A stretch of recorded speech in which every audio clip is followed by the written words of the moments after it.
আসসালামু আলাইকুম সবাইকে, গুড মর্নিং। তো ফার্স্টেই শুরু করতেছি মুরগির মাংস দিয়ে আজকে। হ্যাঁ, যাত্রা শুরু হচ্ছে মুরগির মাংস। তো আমি ঘুমায়া ছিলাম, ঘুম থেকে উঠে দেখি আরাফের পাপা বারান্দার মধ্যে বিড়ালের জন্য মুরগি আনছে, মুরগি কাটতেছে। আসলে আমি মুরগি টুরগি কাটতে পারি না, ও কাটে। কয় কেজি আনছো মুরগি? 15 কেজি।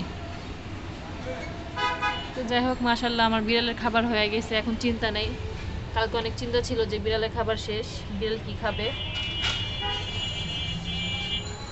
আসলে যাদের বিড়াল থাকে তাদের একটা চিন্তা অন্যরকম। বিড়ালের খাবার শেষ হয়ে গেলে বিড়ালের খাবার আনতে হবে। ওই যে এখানে দুইটা বড় মুরগি আর এখানে ছোট মুরগি। যাবে না তো, এই মাস যাবে না। 5টা বিড়াল না, 5টা বিড়ালের কি হয়? না, হয়ে যাবে।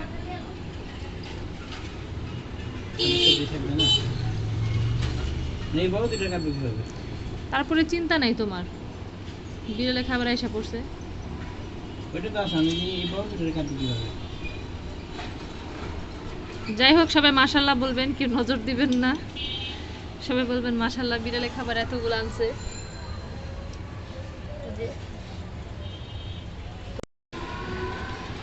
অলমোস্ট কাটা শেষ, এখন তিনি প্লাস্টিকের মধ্যে রেখে দিবে।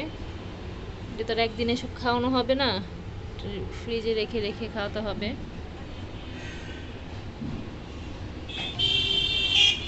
পুরো বাড়ি মাংস যেমন ভাগা লাগায় এরকম ভাগা লাগাইতেছে।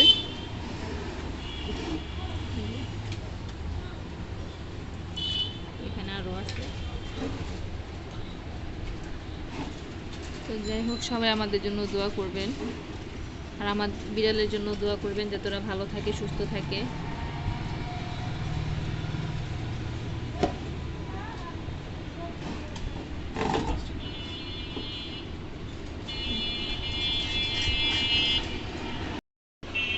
এখানে প্যাকেট করা শেষ। আর এগুলো কি আজকে আজকে সিদ্ধ দিবা? হ্যাঁ, এটা আজকে দিয়ে দিব। সকালে সকালে খাবার তো না। কয় প্যাকেট হইল? 5 না। তো সবাই ভালো থাকবেন, আল্লাহ হাফেজ।